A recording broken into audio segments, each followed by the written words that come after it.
Dear students, ये अब आपकी नई पोयम, इस बुक की एक नया चैप्टर, ये पोयम शुरू होने जा रही है, द हीरो।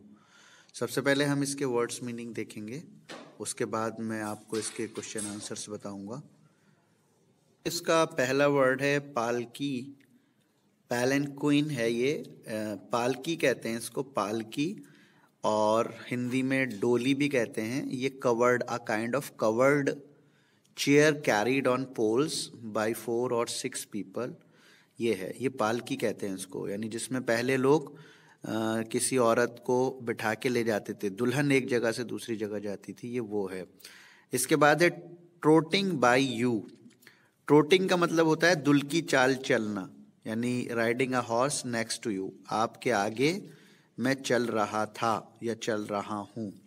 वेस्ट, वेस्ट का मतलब यहाँ पे एम्प्टी, खाली जगह, एम्प्टी स्ट्रेचेस लिखा हुआ है यहाँ पे, तो खाली जगह है यहाँ पर। वैसे वेस्ट का मतलब होता है बेकार, लेकिन यहाँ पे खाली जगह है। अगला वर्ड है ये जोड़ा डिघी। ये एक जगह का नाम है, बांग्लादेश में एक जगह है, इसका नाम है जोड़ा डिघी। वैन का मतलब है पीला, पेल। बैरन, हैविंग नो प्लांट्स, जो बंजर जमीन होती है उसको बैरन कहते हैं, बैरन, ठीक है।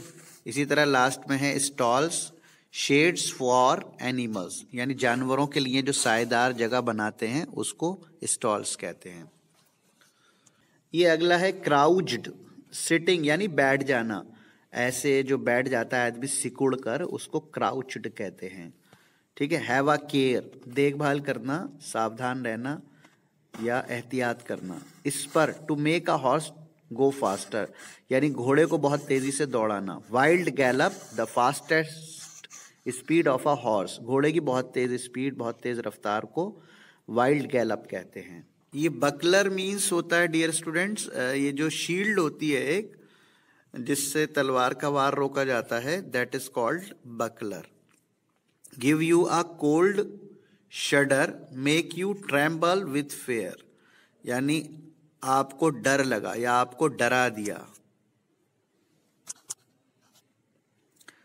Escort, to go with someone specially for their safety. Escort यानी कि किसी के साथ जाना, और वो साथ जिसके हम जा रहे हैं वो हमारी सेफ्टी के लिए हमारे साथ चल रहा है, इसको एस्कॉर्ट कहते हैं।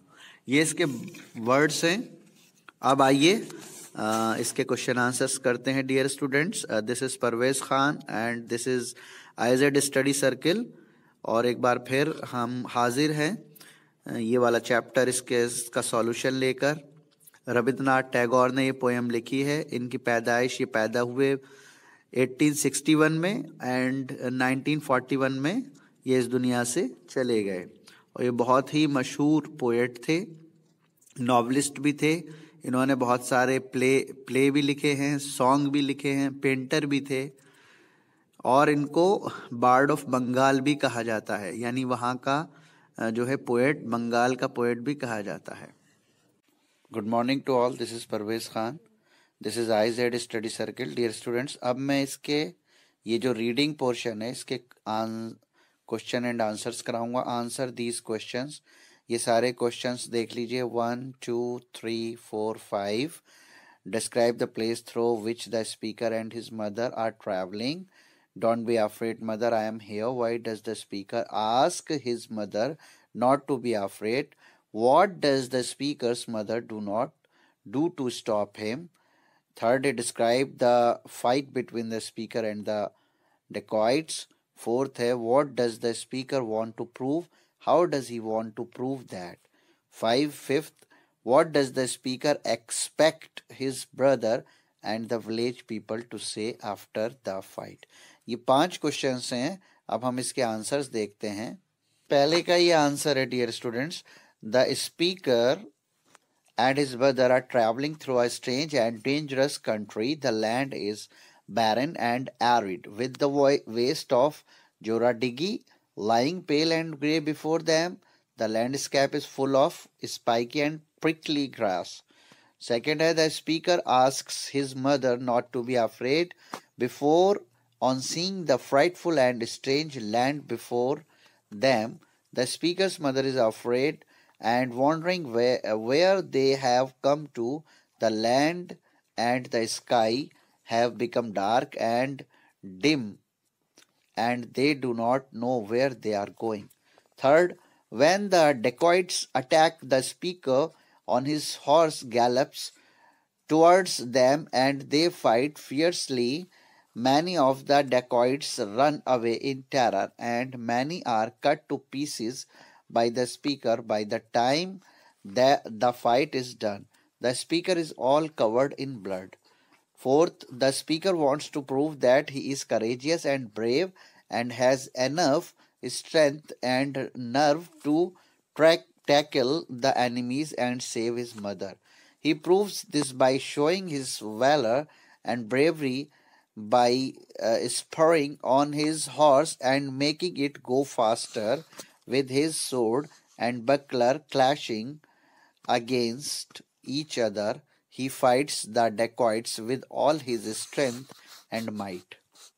The fight becomes very dangerous, and many of the dacoits run away in fear of being defeated by the speaker.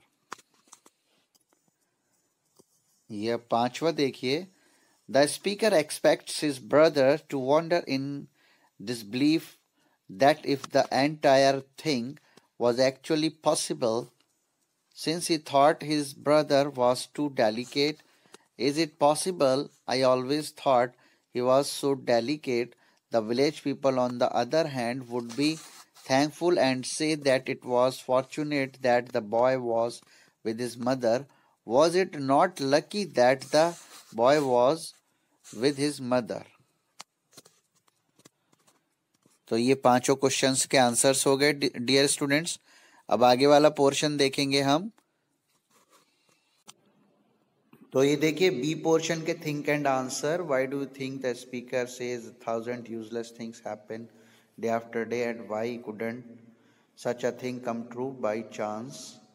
Why does this tell you about the speaker? दूसरा है why do you think the speaker dreams about being a hero? Is this something he can do in real life? अब इसके answers देखते हैं dear students.